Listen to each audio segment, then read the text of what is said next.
Let's call this committee of the whole meeting for November 21st, 2023 to order. Madam Clerk, will you call the roll? Alderman Yamas? Here. Alderwoman Garza? Here. Alderman Masiacos? Present. Alderman Donnell? Here. Alderman Franco? Here. Alderman Seville? Here. Alderman Tolliver? Alderwoman Smith? Here. Alderman Bug? Here. Alderwoman Bade? Here. Alderman Lash? Here. Alderman Warman? Here. Mayor Urban's present.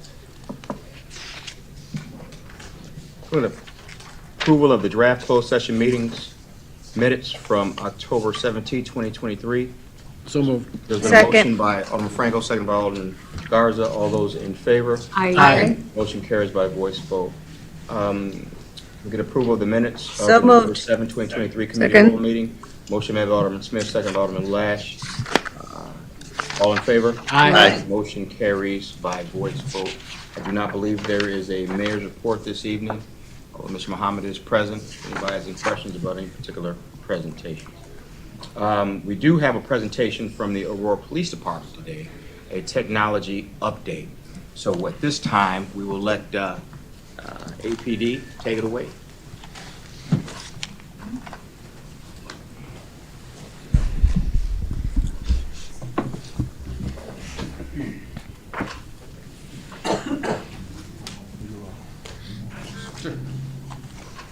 Good evening, Mayor, members of City Council. Just like to thank everybody for this opportunity to come before you to give you an update on how we are utilizing technology to help keep the city safe. As most of you know, over the past 2 years, we focused on modernizing technology and equipment to assist us in becoming more efficient and effective in improving the quality of life for our community. We feel we've been successful in our efforts, and we wanted to share some of those successes with you. Good evening. We broke down Do me a our favor. areas of Do me a success. favor, brother. Yep. Yeah, we move the mic. How's it? Better? Yep. Okay.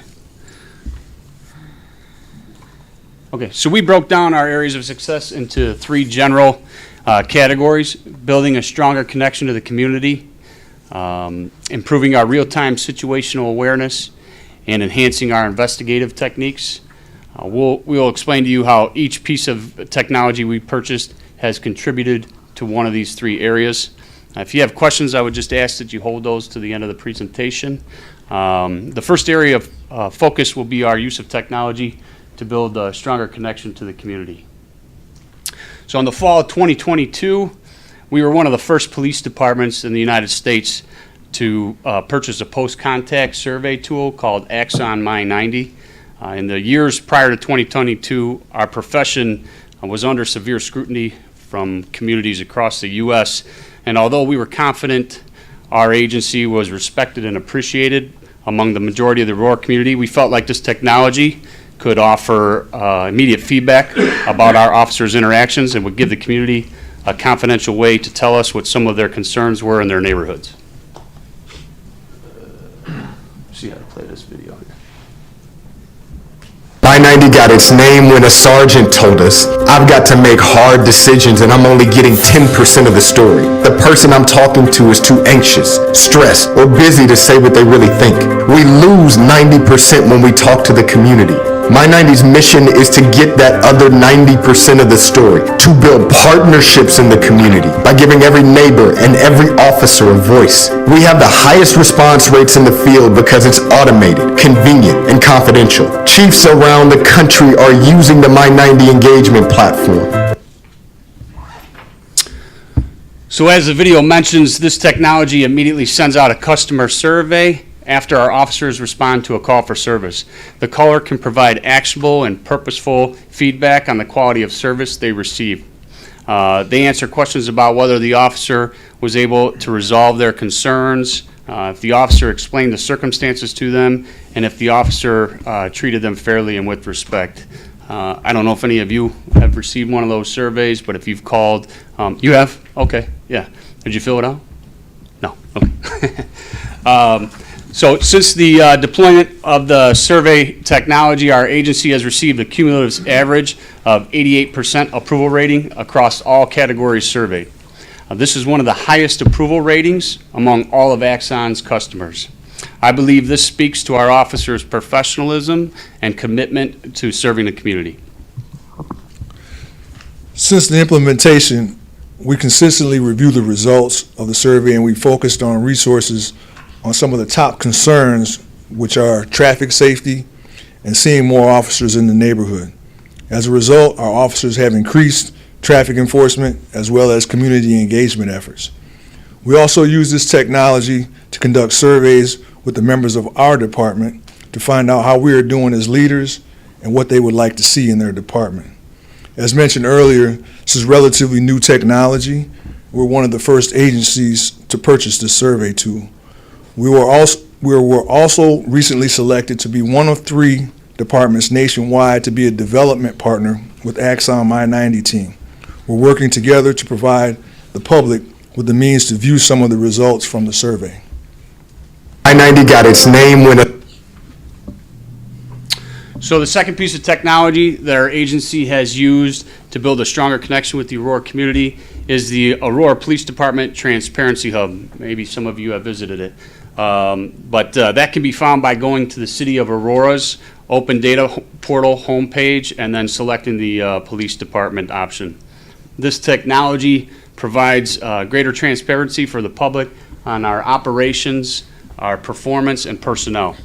Some of the features that can be found within the portal are general crime statistics in Aurora to provide a better understanding of how crime in our community compares to other communities across the U.S., information about the makeup of our organization, our recruitment efforts, and employment opportunities. There's actually a pathway for you to view a job posting and begin the application process for both sworn and non-sworn positions like CDTs or dispatchers.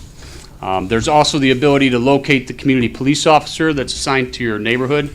And there's some information about our Office of Professional Standards. You'll see there, that's a selection as well, and the process that is put into place to review compliments or investigate complaints. It also gives you the ability to review calls for service and general police activity in your neighborhood. There's a slight delay in the posting of these calls for operational security reasons, but the calls do appear as a general classification, such as community caretaking call, a traffic stop, a medical call for service, just to name a few. We believe the Transparency Portal is not only informative, but it also strengthens our connection with the community by providing a closer look at our staff and our operational efforts.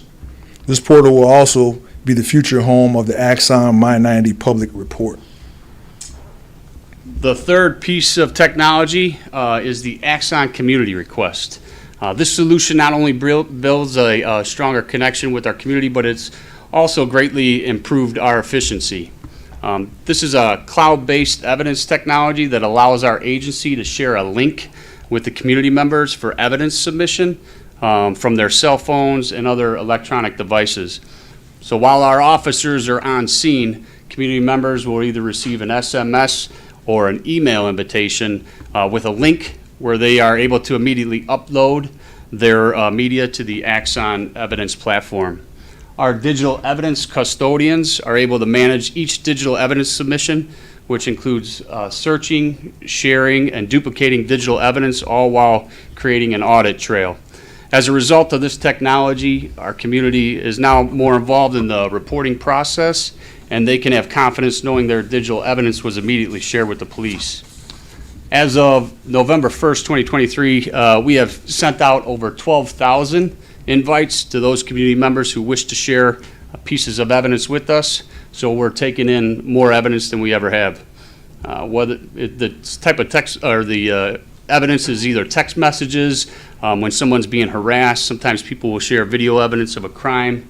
Other times people will share still images that have a potential investigative lead, but all of these invites have proved to be more effective than the hand-to-hand disk or flash drive that took place before. So prior to this purchase of this technology, our officers would spend countless hours transferring evidence onto a disk, making copies of the disk for the state's attorney's office or FOIA requests, and entering the disks into evidence for storage.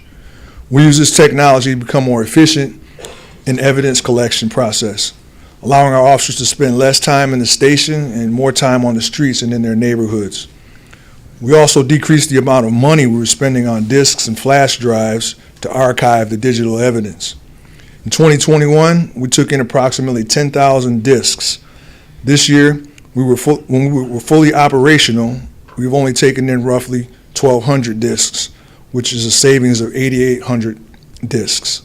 And assuming it takes 1 hour of time entering, duplicating, and storing a piece of digital evidence, we have a rough savings of 8,800 hours of labor since we transitioned to a modern digital evidence system. So the second area we've recognized improvements is with our real-time situational awareness. We've increased the number of fixed situational awareness cameras throughout the city, which gives us a greater visibility as we receive calls for service. We've also improved our ability to access cameras in local shopping malls and some of the schools and other businesses located in our community. So as we receive a call for service, our critical incident intelligence center investigators are able to connect to these camera systems, some of these camera systems, and view the live footage in our KIC center. They're able to view multiple cameras, as you can see on the video wall, while they monitor incoming radio traffic and review updates provided by our dispatchers.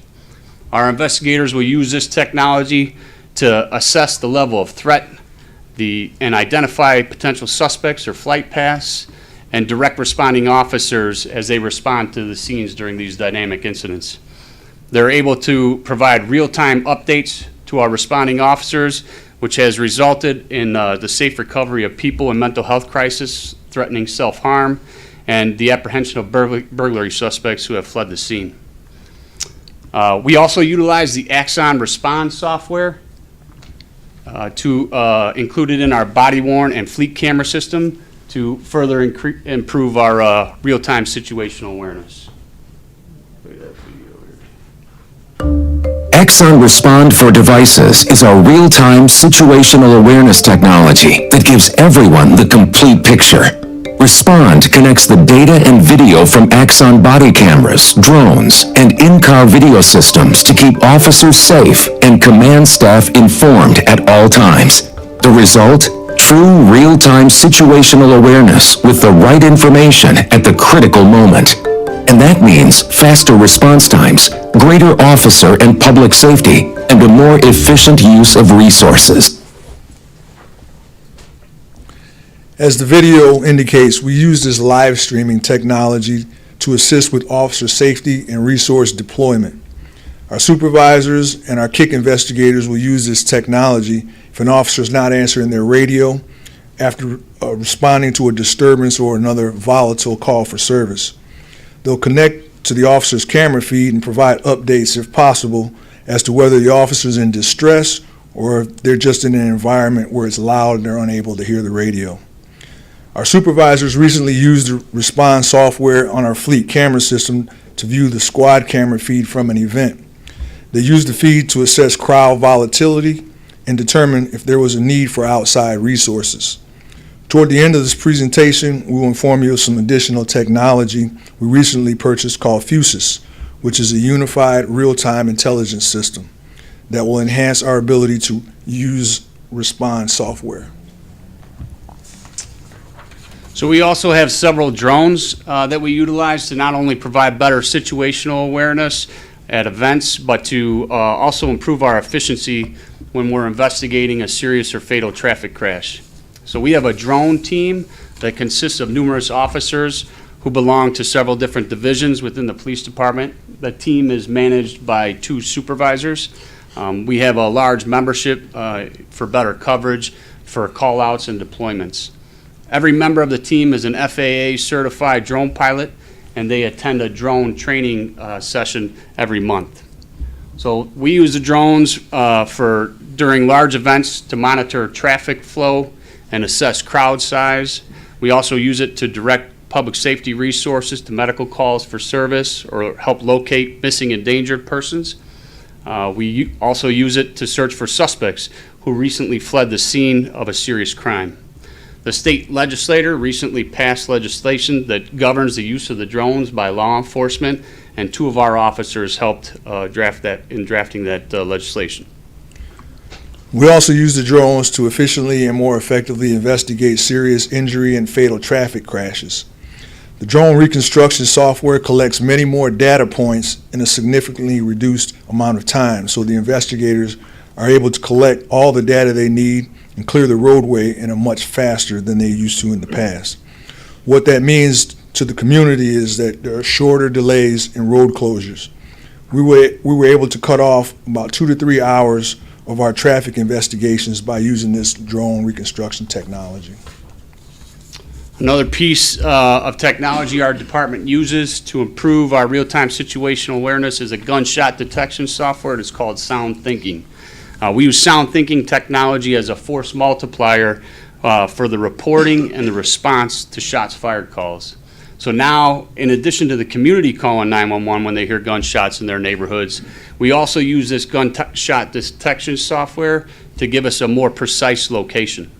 Additionally, the alerts go straight to the officer's electronic devices rather than going through our dispatch center, so they become aware of the gunshots much faster than they did before, resulting in a much more rapid response to the scene.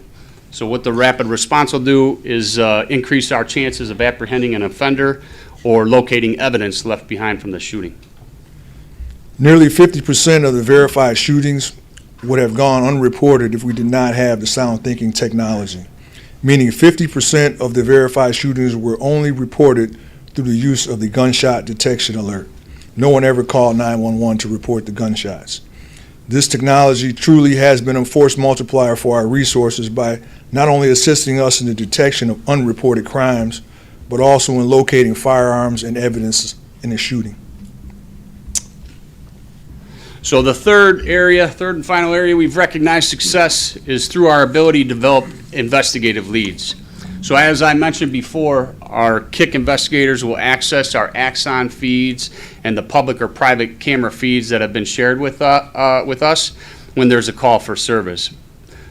But also, many of our detectives will then review that recorded footage and enhance the images to provide investigative leads that may have otherwise gone undiscovered. These leads have resulted in the arrest of murder suspects as well as robbery suspects, to name a few. We also share these images with local and regional partners to further assist in developing leads and identifying suspects. We use a ballistic information network as well to assist in developing leads when we are investigating shootings. Every cartridge fired from a gun leaves a fingerprint of sorts, and the lab can make 3D scans of those cartridges that are collected at crime scenes. Those images can then be compared to millions of other images in the federal database to find possible links to other gun crimes across the country. So the Aurora Police Department is home to one of only a few national integrated ballistic information networks in Illinois. The immediate access we have to the NIBIN database has greatly improved our ability to link firearms and recovered firearm evidence. When our agency first partnered with the ATF, we had only a dozen participating agencies bringing their firearm evidence to APD for comparison, and now we have nearly 60 agencies in the Chicagoland area bringing their evidence to our collection site. So the more agencies contributing to the NIBIN system, the more effective and efficient our investigative database becomes. So we've seen immediate success with linking recovered casings to firearms used in the commission of a homicide, which aided in successful prosecution.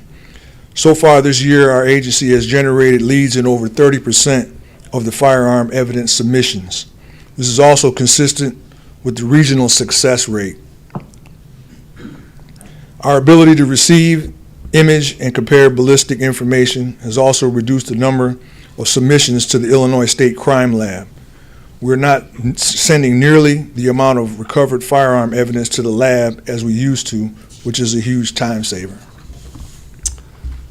So the final piece of technology presented here today that has increased our investigative techniques and also complemented our intelligence-led policing strategy is our data analytics ecosystem. So our analysts and investigators use programming languages, applications, and other technology to collect, analyze, and provide investigative data that complements our policing strategy. We use link analysis charts to illustrate suspect relationships and determine commonalities in criminal activity. We are also able to identify hotspots for more precise policing efforts and concentrated resource deployments. Our analytics allow us to take a more proactive approach and take some preventative measures rather than simply reacting to crime in certain areas. A recent success story was when we saw an increase in catalytic converter thefts. We identified potential targets, deployed resources to saturate those areas, and eventually apprehended the suspects. So hopefully you've seen a theme that much of this technology is extremely innovative and easily integrates with existing software to maximize our operational effectiveness. But we haven't stopped here. We have several other programs and technology that's just right around the corner. We'll soon go live with an online reporting system from LexisNexis. This will make it much more convenient for community members to fill out a simple offense or theft report or accident report. It'll no longer be necessary for people to come stand in line at the front desk or wait for an officer to clear a higher priority call for service to respond to their residents to take a report. As previously mentioned, the Axon My90 survey will soon be summarized into a report which will be made available for the viewing on the APD Transparency Portal. Community members will be able to see how the department is performing and what their fellow community members feel are public safety concerns. We're also going to be releasing an internal dashboard to our members of our department. As we mentioned, we not only utilize the survey tool for external feedback, but we also survey our department members to get internal feedback on areas where we can improve within the department. So the feedback is completely anonymous and has been extremely helpful in identifying areas that we can improve training and operational efficiency. We are also have nearly fully upgraded our body-worn camera system to the newest AB4 technology. Some of the features with the newer body camera system is that we have radio redundancy capability with a two-way communication feature to the officers. We have a longer battery lifespan for the guys that are working a lot of overtime. And then there's a wider field of vision as well. So the Fusus technology was recently purchased, and we're working with our IT department to get that technology fully operational. This will be a single viewing picture that will incorporate all of the video streams and Axon products into one unified intelligence system. This technology will also make it easier for local businesses to share their videos with our Kick Center, which will greatly enhance our situational awareness. Will also be viewable in our dispatch center and on our officers' electronic devices. And finally, we just recently modernized our 911 dispatch center and are just putting the finishing touches on this center. We added larger consoles and a video wall that provides a link to our Kick Center to provide some redundancy for viewing cameras. We also have integration with the Sound Thinking program to provide an automated dispatch ticket, which will help save the dispatcher some time. And we also now have fire station alerting at all 12 consoles rather than 6. And now they have status lights at each station, which provides in-room awareness for call takers and supervisors. So that's the end. Again, all this technology would not be produce any results if not for the officers' efforts and the commitment of our APD staff and officers. The technology is only really as good as the people who are using it. So there are many people to thank for the successful implementation of the technology presented today. We want to thank the APD staff who proposed some of these technologies for our consideration. Many of our newer officers tell us the reason that they chose APD was because of the modernization and supporting technology. Thank you to everyone who helped with researching, training, and the implementation of much of this technology. We also want to thank our IT department for their assistance in managing these projects. Thank you for your allocation of resources to implement the technology and provide continued support for our department. I want to thank the mayor and the mayor's office for your support in our efforts to modernize our technology and equipment. And we want to thank the city council for their support in providing the approval necessary to acquire these resources. We're always mindful of spending taxpayers' money responsibly. And finally, we want to thank the community for their continued support and feedback. We hope you are as proud of your officers and department as we are. So, Thank you. thank you. Thank you, gentlemen. Appreciate it. Before you go, I just want, and we'll take any questions that any alderman may have for you. You define full force multiplier, just so everybody is on the same page and understands what that means. You've used that term twice, that this technology is a force multiplier. So we believe that by using technology, you know, we're a department of 318 right now, but we're a large city, and you know, we've come before the council to ask for more officers every year because we realize that a city our size should have more officers. But in the absence of those officers, we've tried to utilize and leverage technology to do what we need done in the absence of getting those additional officers. So that's what we mean by acting as a force multiplier. So you do more crime fighting with less police and less support from the police department. Even though the 318 you got do a great job, they use technology to multiply who they are and what they have to offer to our community, right? Correct. But we still want more officers. Let me be clear. Appreciate that. Any questions from the alderman? No? Well, thank you very much. Alderman Lesh? Sure, just a few. No, let me stop you. And Alderman Lesh, you've made it clear on many occasions that you don't like the Aurora Police Department. As a matter of fact, you can call them corrupt, which I think, you know, is a very misguided way of thinking about our police department. So I'd like you to keep these questions relevant to the actual presentation that we have here and not go off on any, I hate the police tangents that you tend to go off on. All right? Thank you. I'll put words in my own mouth. Thank you.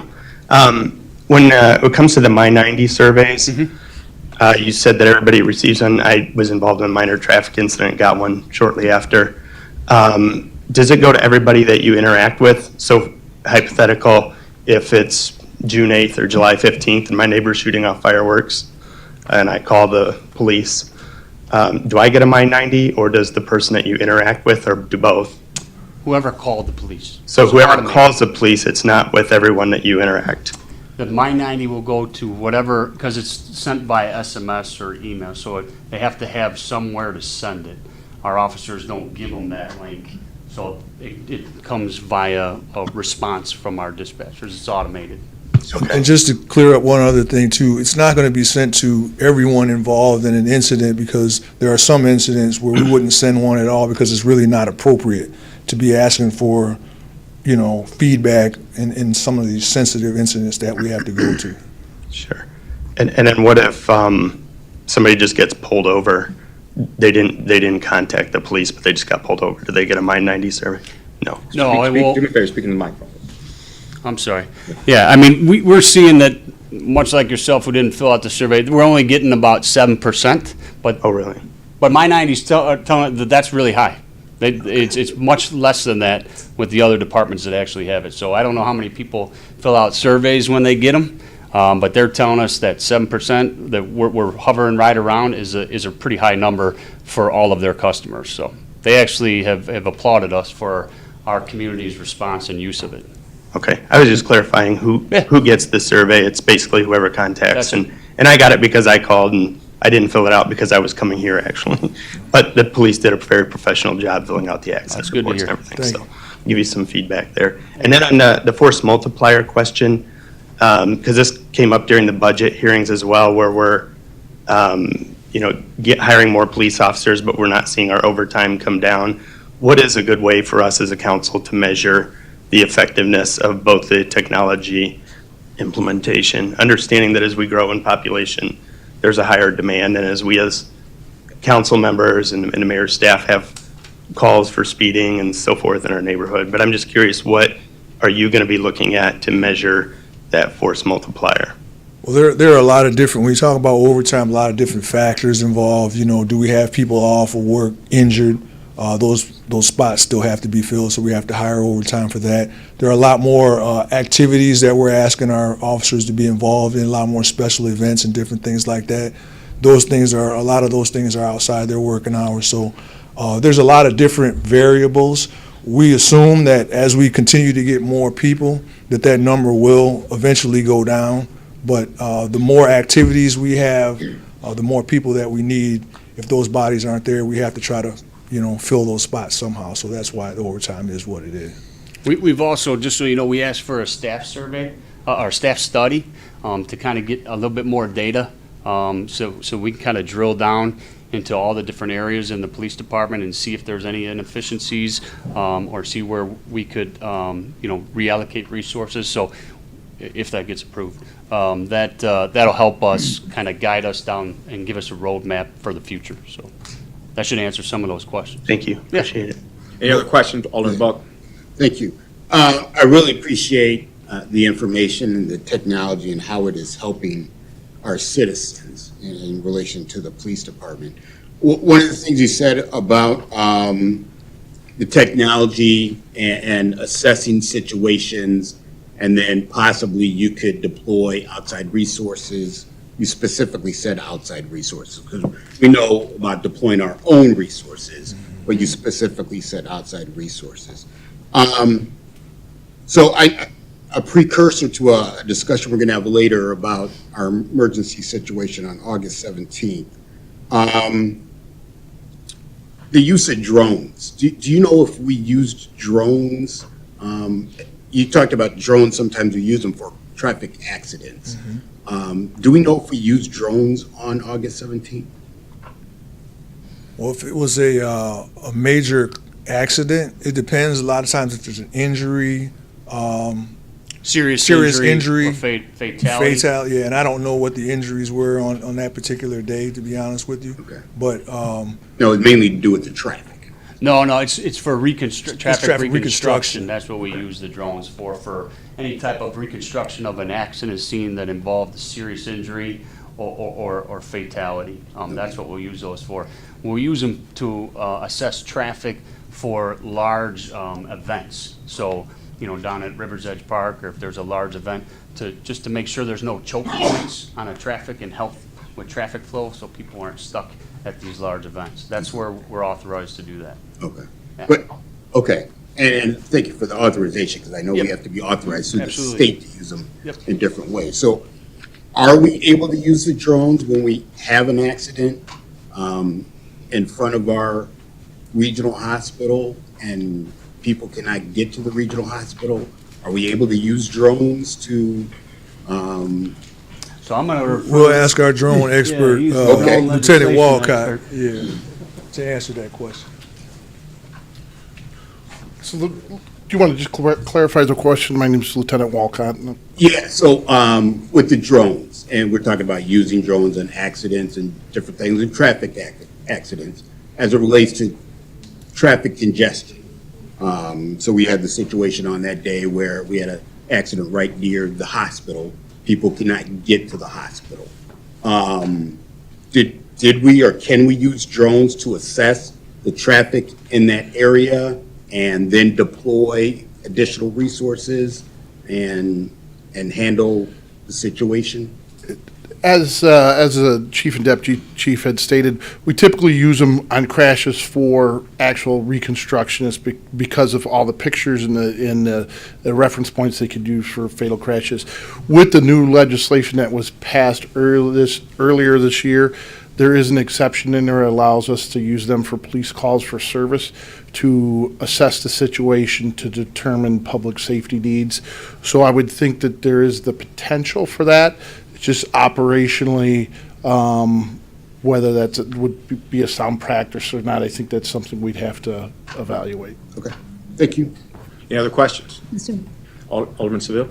Yes, I'm glad you are utilizing and spoke about both the shot spotter and the drone technology. I think that's technologies that I think are very effective, not only in the present, but the future as well. So my couple of questions I have, are you looking to expand either one of those areas of drone technology into other areas of calls for service? Like, for example, would you consider using them in terms of car chases? Because car chases, vehicle chases can be so unsafe for all concerned.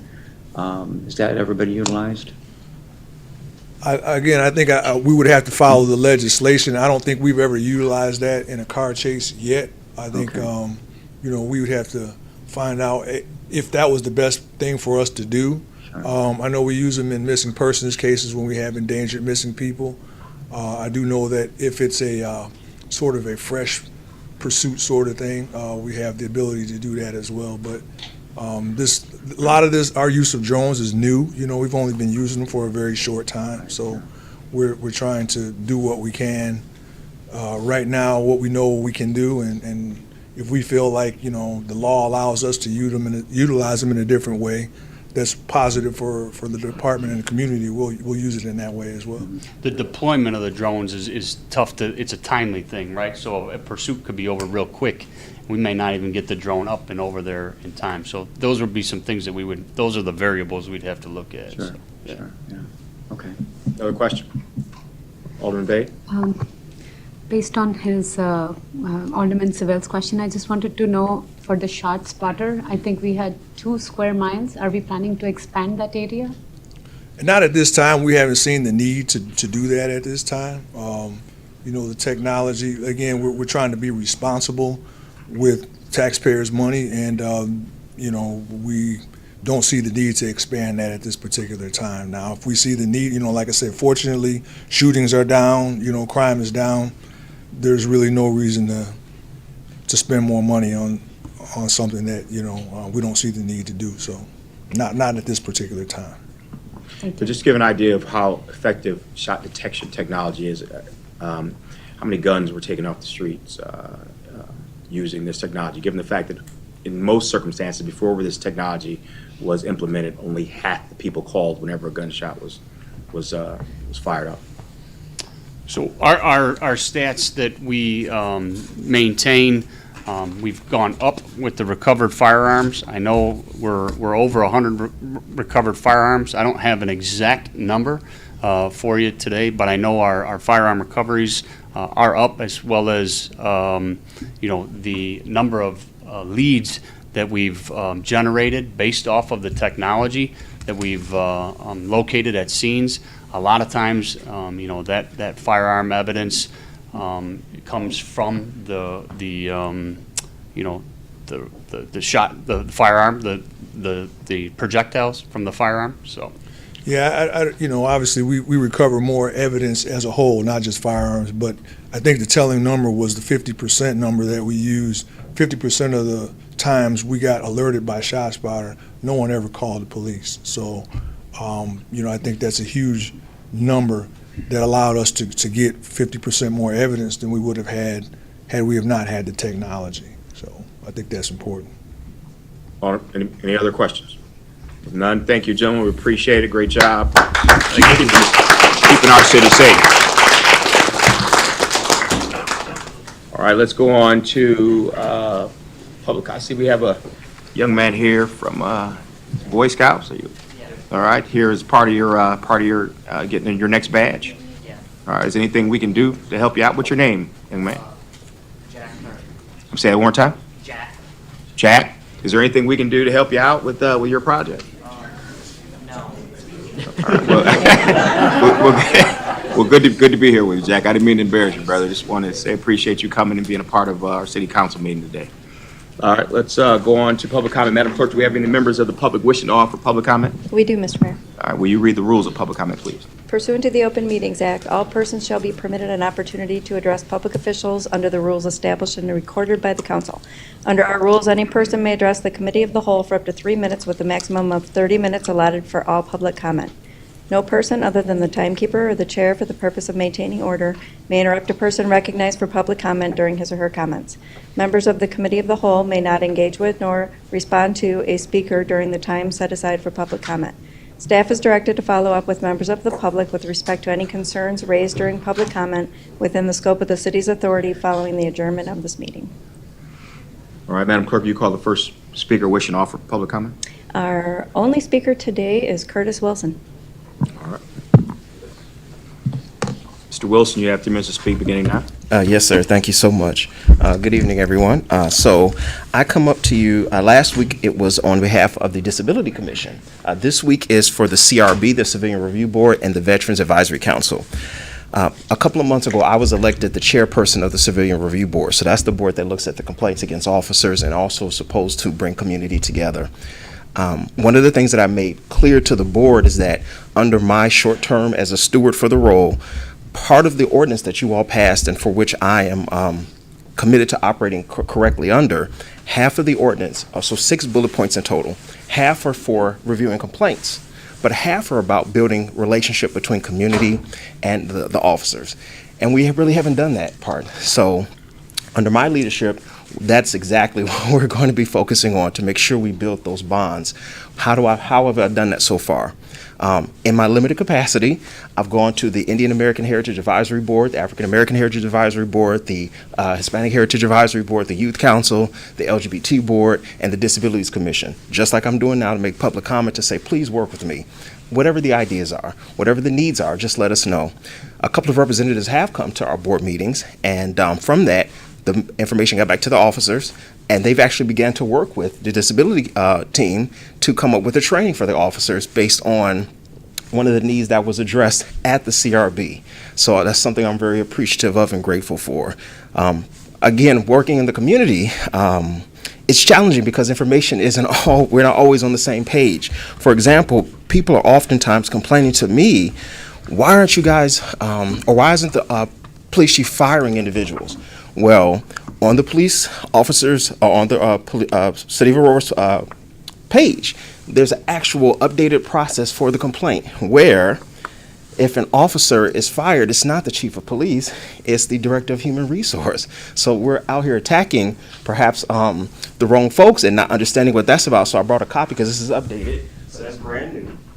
And so my goal is, again, to make sure we try to educate folks, so hopefully build educational programs, work with the officers. We met with Deputy Chief Cross and the command staff November 1st to talk about programming together. So grateful for a corporate council who have been just absolutely excellent in making sure we're staying within our parameters, because I really do believe in enhancing the relationship between community and officers. Please, if you have comments, feedback, other boards, community groups, please share information, because I'm serious about trying to build these relationships. And then last but not least, as the Veterans Advisory Council, on our website, we have an application for individuals who are veterans on how to get assistance from the Veterans Advisory Council. And what we cover includes rental assistance, mortgage assistance, utility expenses, phone expenses, emergency vehicle repair, temporary housing, and temporary storage facilities. Numbers for the, I'm sorry, time is up. Thank you so much.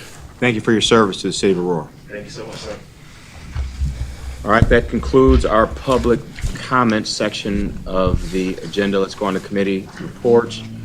Chairwoman Smith, can you give the Building, Zoning, and Economic Development Committee report, please? Yes, let's see, the Building, Zoning, and Economic Development Committee met on November 15th, 2023, and reviewed the following items. 23-0910, sorry, a resolution adopting the 2023 edition of the Fox Walk Overlay District Design Guidelines, Intent, Rules, and Regulations as an apex of Chapter 29 of the Code of Ordinance, City of Aurora Zoning. And Mr. Mayor, that is all we had at that day for BZ&E. All right. Mayor. I'm sorry, Alderman Shackles. I noticed on our docket that there's a presentation. If it's not planned to go over the entire PowerPoint, it's in our docket. Can someone go over the major points that have been added? They have a presentation for us. Oh, they do? Yes. Oh, I thought you said that's all we have for today. That's why. Sorry. Yes, we do have a presentation. It's briefer than what was presented at BZE, to kind of go through the highlights. I just wanted to note, Jill Morgan, Planning and Zoning. Our consultant's going to get the presentation, but we will be asking to hold it here at COW. Per Corporation Council, we need to change it from a resolution to an ordinance, so we will need to do that, and then we'll come back to a COW to move it actually forward.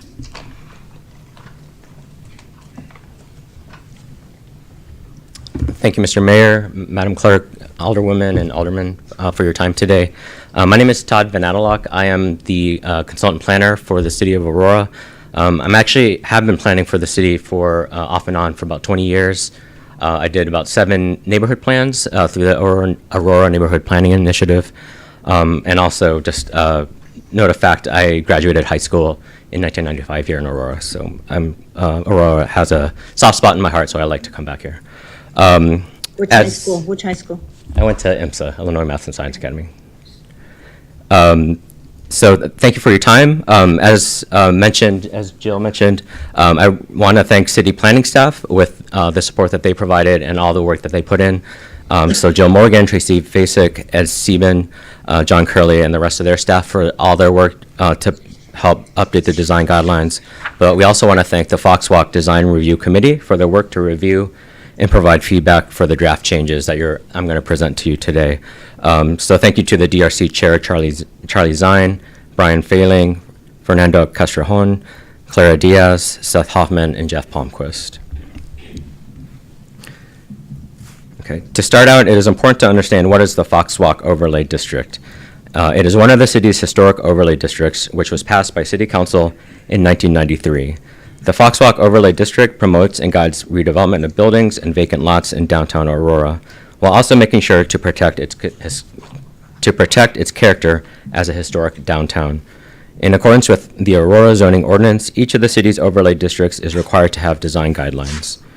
The Foxwalk design guidelines represent appropriate design standards that fit the context, character, and intended physical appearance of the historic downtown area. One thing to note is that the design guidelines are not to be confused with the city's comprehensive plan, the downtown master plan, or the riverfront vision plan, which already exist and help to inform the draft changes to these guidelines. The purpose of this process is to update the design guidelines, which were approved again in 1993 and last updated in 2008, so about 15 years ago. The design guidelines resulted from 30-plus years of plans, reports, and regulations to guide the design and redevelopment of downtown Aurora. Key outcomes from this work include the creation of the district, which covers 2 zoning districts, the downtown core and the downtown fringe districts. Also preparation of design guidelines for existing structures and new sites, and also design specifications for public elements like the riverfront, the streetscape, and the Foxwalk.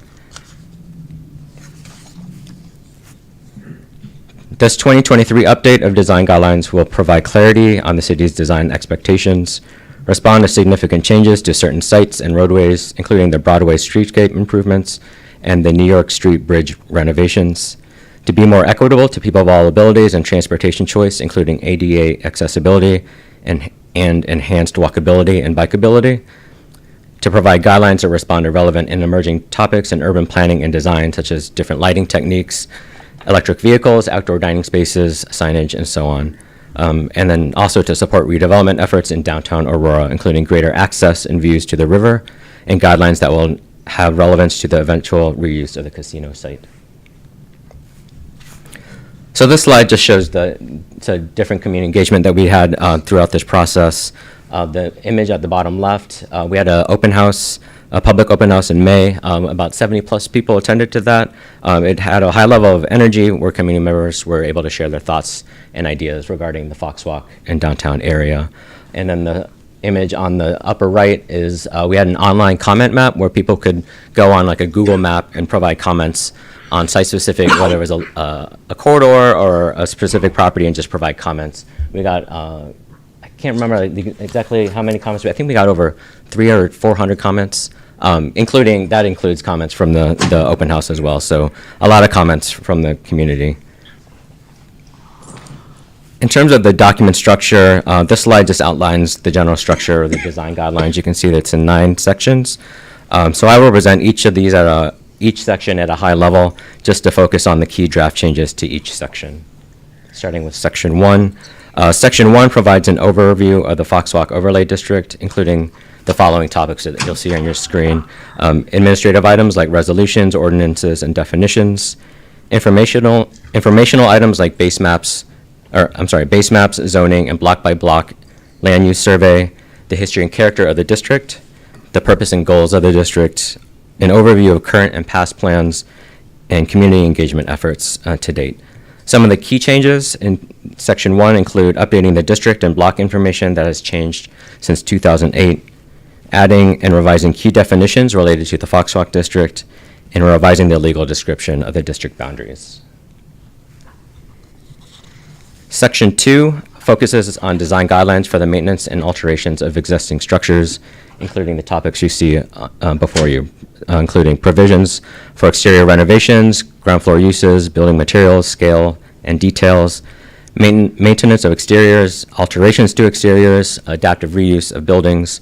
And some of the newer guidelines that we added to Section 2 relate to decorative garage doors that you often see in front of restaurants, lighting, and outdoor dining. Section 3 focuses on design guidelines and regulations for new construction and additions to existing structures. It includes the following topics: building facade design, buildings facing the street or the Fox River, service areas and loading docks, building height and massing, roof design, building materials, and one of the newer sections in Section 3 relates to guidelines regarding sustainability efforts. And then the guidelines regarding lighting and outdoor dining that were mentioned in Section 2 carry over to Section 3. Section 4 focuses on signage. Some of the topics here include making sure that there's consistency with the city's sign ordinance, looking at general sign provisions, also looking at prohibited signage, sign lighting, historic signage, and non-conforming and off-premise signs. And one of the newer guidelines to this section look at guidelines looking at digital message boards in the downtown. Section 5 focuses on guidelines relating to potential alterations and improvements to a property's site and setting that could affect the appearance and character of the Foxwalk District. This is mostly a new section building upon best practices from other historic downtowns in the Fox Valley area and across Illinois. Topics in Section 5 include fences and walls, fire escapes, parking, that includes on-street parking, off-street parking, like parking lots and garages, and bike parking. We also looked at landscaping and barrier-free accessibility to ensure ADA compliance. Section 6 focuses on considerations and procedures regarding demolition in the downtown. Section 7 focuses on design guidelines for elements in the public right-of-way, including the sidewalk, riverfront, and railroad. Topics here include street furniture and other amenities, signage, sidewalks and paving, bridge maintenance, including the New York Street Bridge maintenance and restoration, the riverfront, and the viaduct underneath the BNSF railway. Section 8 focuses on procedures to administer the design guidelines, including the review and approval process of proposed projects or improvements in the downtown. This includes the roles and responsibilities of the Design Review Committee and also the administration of the Certificates of Appropriateness, or COAs. And the last section is Section 9, that focuses on key accomplishments that have occurred in the Foxwalk District, particularly looking at recent accomplishments since 2008. Some of those include public art and murals, new pocket parks, conversion of certain streets from one-way to two-way streets, and the creation of a special service area, or an SSA. That's all. That's a yellow box. So, thank you for your time. Definitely open to questions. Thank you very much. Questions from the Alderman Masiacos. Thank you, Mr. Mayor. Just real quick question. I really appreciate this topic. As an architect, I really get excited when I hear these things or even read about them here on our docket. But just real quick, just for my clarity, you mentioned you worked on 7 neighborhood plans. Correct.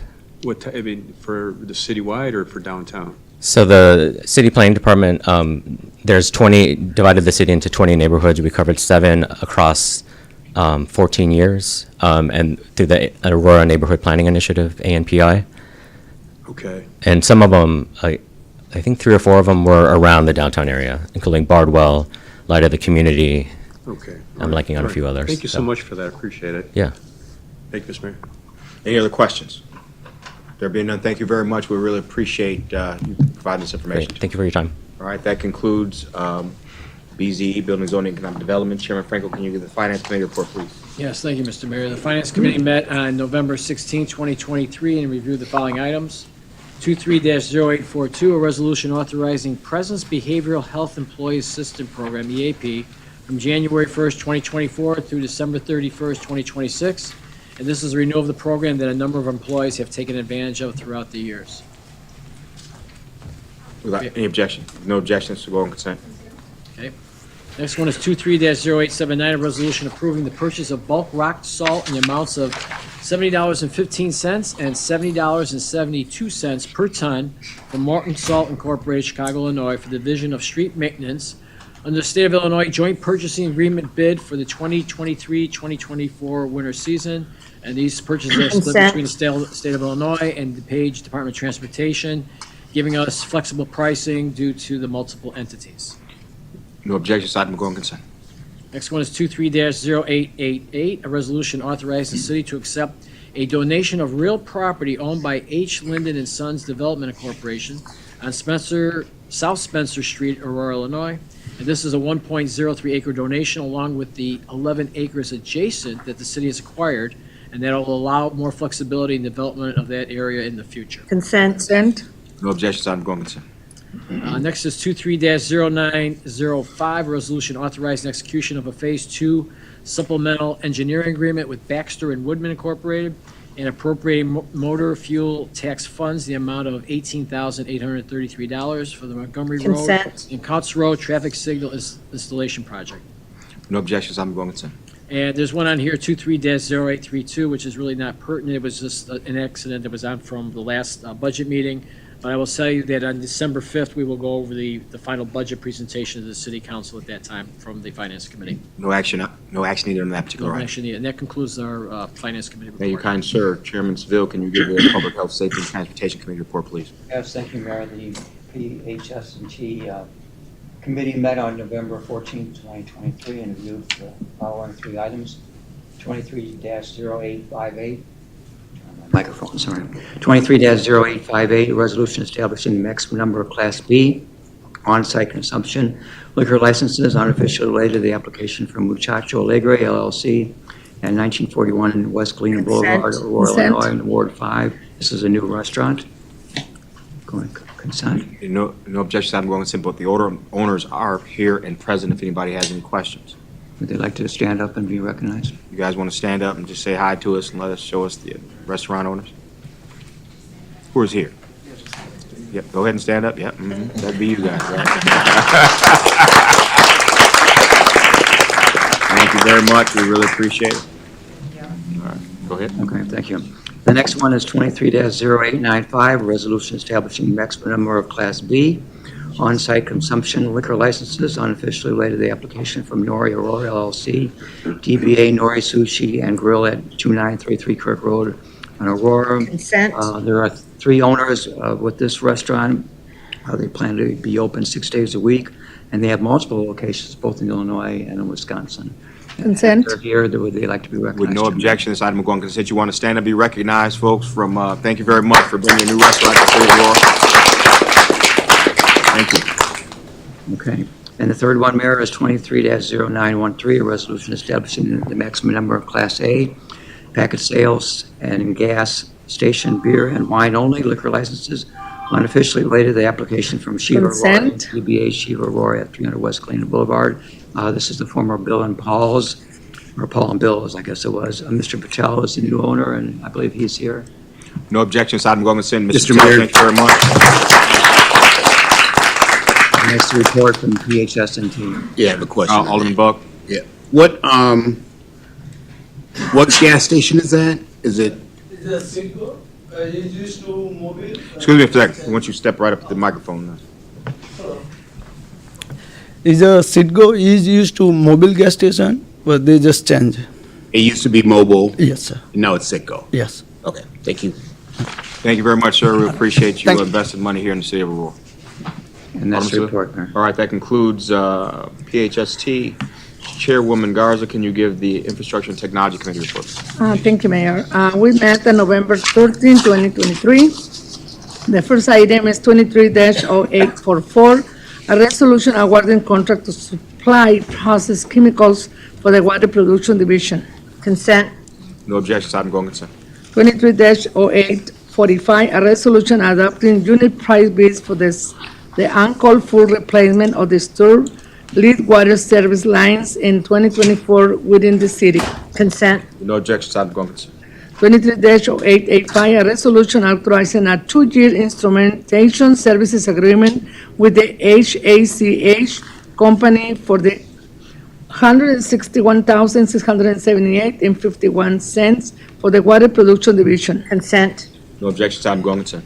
23-0906, a resolution awarding the 2024 sanitary sewer televising contract for Pipeview LLC DBA, Pipeview America, and the amount of $517,075.50. Consent. No objection, item go on consent. 23-0924, a resolution to renew a 12-month agreement with AT&T for interstate service in the amount of $172,440.00. Consent. No objection, item go on consent. And they conclude the meeting, Mayor. Thank you very much. That concludes INT. Chairman Warman, can you give the Rules, Administration, and Procedure Committee report, please? Yes, sir. Thank you, Mayor. So, Rules Administration and Procedure Committee met on November 7, 2023, and reviewed the following items. 23-0710, an ordinance amending Chapter 13 of the Code of Ordinances pertaining to the licensure of retailers authorized to sell tobacco, nicotine, alternative nicotine products, or vape products. Consent. Consent. No objections, item go on consent. Next item on the agenda, 23-0816, a resolution approving the reappointments of Nadia Kani, Sunil Patel, Nitan Fuldori, and Anuk Krishnamurthy to the Indian American Community Outreach Advisory Board. Consent. Consent. No objections, item go on consent. Next item on the agenda, 23-0872, an ordinance amending Chapter 47 of the City of Aurora Code of Ordinances entitled Tree, Shrubs, and Weeds. Consent. No objections, item go on consent. Next item, 23-0874, a resolution approving the arboricultural specification manual for the City of Aurora. Consent. Consent. No objections, item go on consent. Next item, 23-0894, a resolution approving the reappointments of Dr. Yolanda Stovall, Keith Wise, Sandra Harrison, and Glenda Blackmore to the African American Heritage Advisory Consent. Board. Consent. No objections, item go on consent. Next item, 23-0896, an ordinance amending Chapter 6 of the Code of Ordinances pertaining to the licensures of retailers authorized to sell alcoholic liquor. Consent. No objections, item go on consent. Last item, 23-0904, a resolution approving the appointment of Jersey Kimbrough to the Aurora Youth Council. Consent. Consent. No objections, That item go on concludes consent. Rules Administration and Procedure Committee. Thank you very much. That concludes the committee reports. Let's go on to new business. Madam Clerk, will you read the first item on our new business? 23-0897, a resolution authorizing the appointment of Megan Paul and Shannon Gutierrez to the Fox Walk Overlay District Design Review Committee. Is there any questions on this one? I think didn't she say she wanted to hold this here? I don't believe that's the one that Yes, she sir. wanted to hold the appointment. Was that? Thought it was the actual review itself. That was it. No. That was for the overlay. Consent. Overlay. Yeah, this is Consent. objections, I'm going consent. Can I ask a quick question? On which one? On the one we did, 80897, does that make that a full committee then? Or if, just for all of these, maybe just tell us if they're full committees or they're still open positions? Sure. Alex Voigt with the Mayor's Office. I apologize. For the Fox Walk, this specific commission is one that has requirements for members. And Megan Paul is a resident of the 4th Ward, and she will fulfill the Public Art Commission seat on the Fox Walk Commission.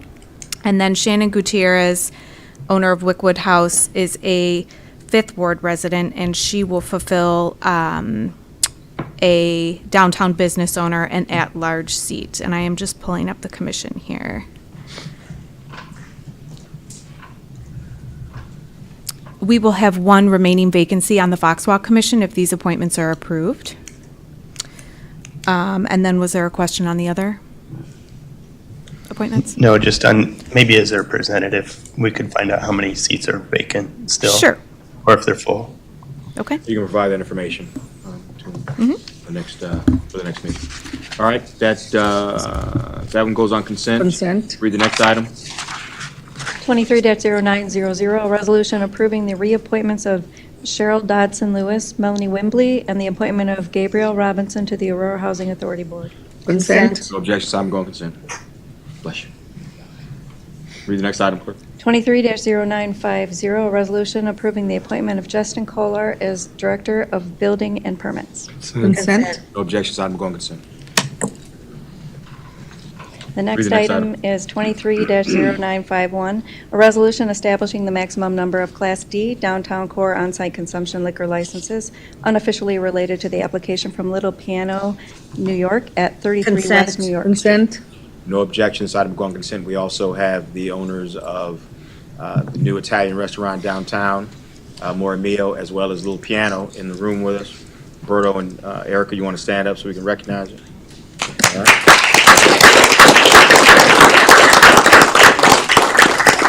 No objection, item will go on consent.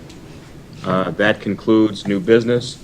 Let's go on to Alderman's Corner. Alderman Bade will be presenting today, so take it away.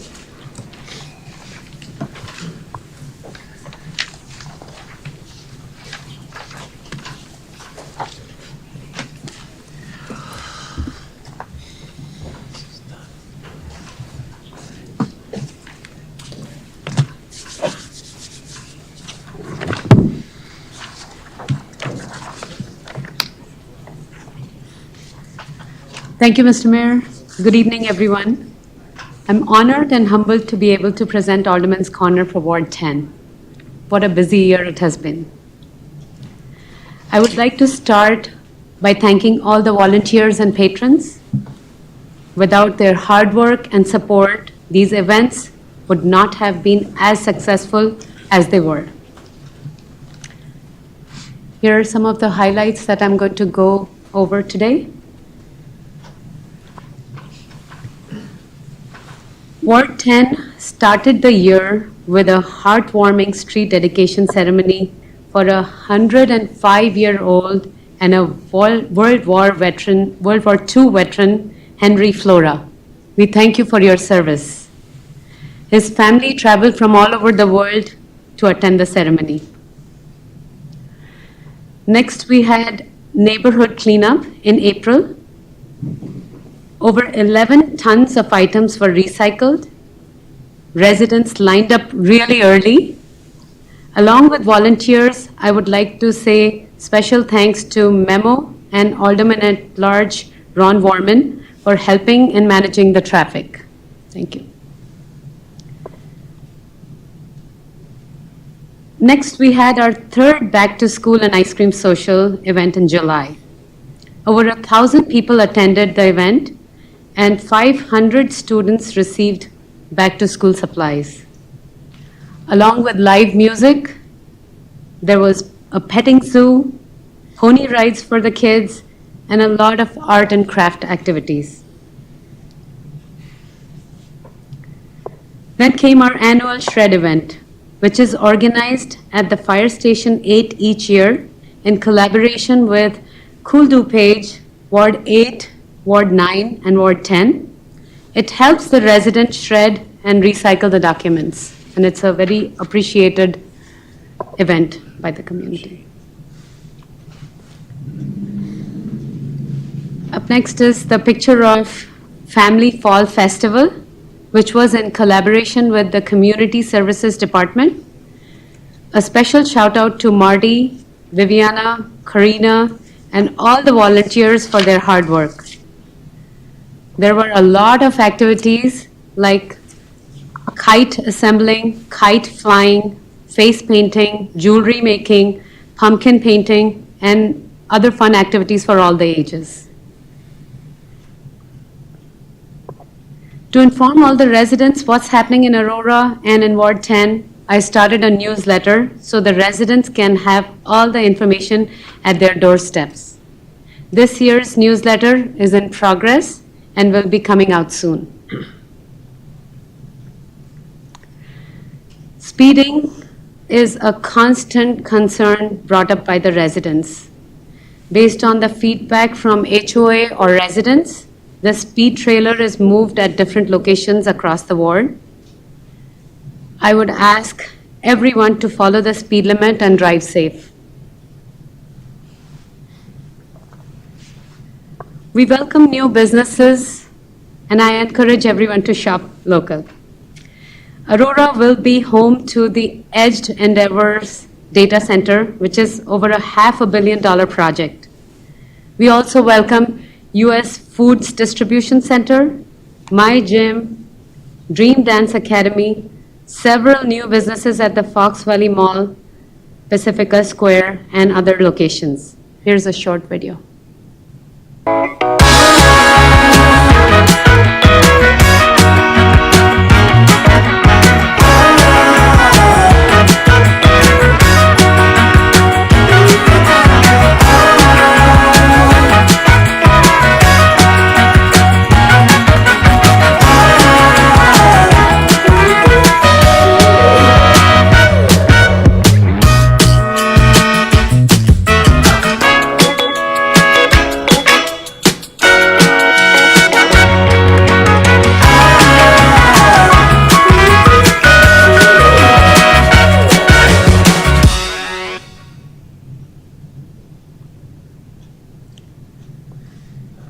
Next, we will go over the sidewalk project. The City of Aurora's engineering department completed several sidewalk projects this year.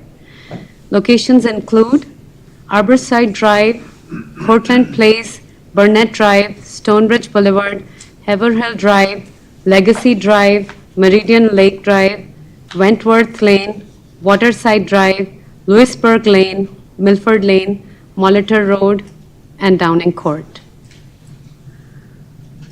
We also had several road resurfacing projects. Some of them were for 2022, and they were completed as part of 2023, along with the 2023 projects.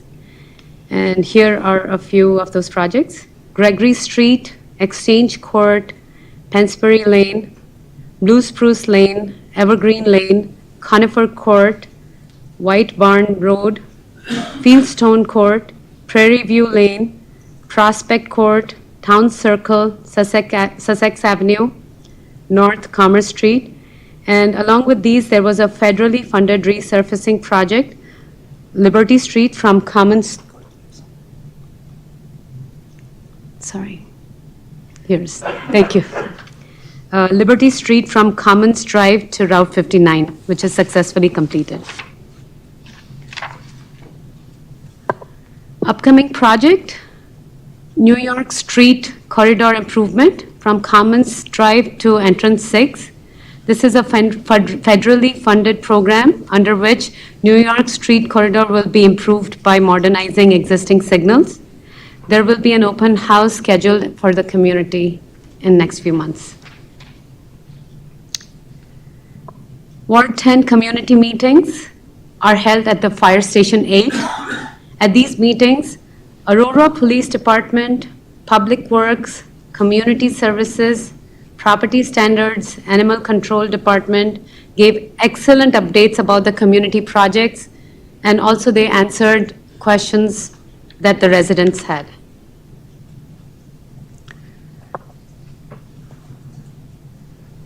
Last but not the least, here are some pictures from last year's Winterfest, and I would like to invite everyone for this year's Winterfest, which is on December 9th from 1 to 4 p.m. inside the Fox Valley Mall at the Center Court. And here's a quick recap of what happened this week.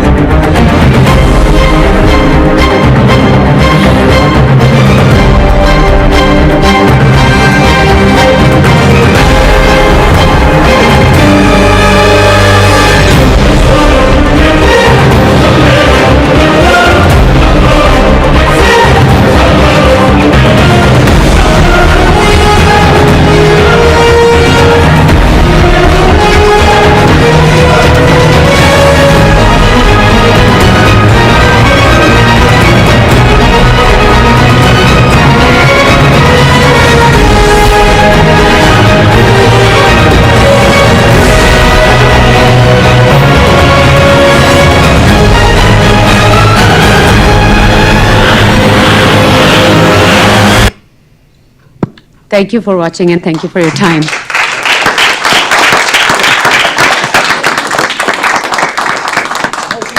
If that last commercial is a preview to a movie, I want to see that movie. Wow, great job. I mean, you just took it to the next level, so I'm not sure who's next, but, wow. Well, I guess Ward 1 is up next, man. You had to come strong, brother. I'm not filming a movie like that, so keep the expectations low. Great job, great presentation. All right, so there's no need for a closed session. Is there a motion to adjourn this meeting? Second. There's been a motion by Alderman Smith, second by Alderman Franco. All in favor? Aye. All right, this meeting is adjourned.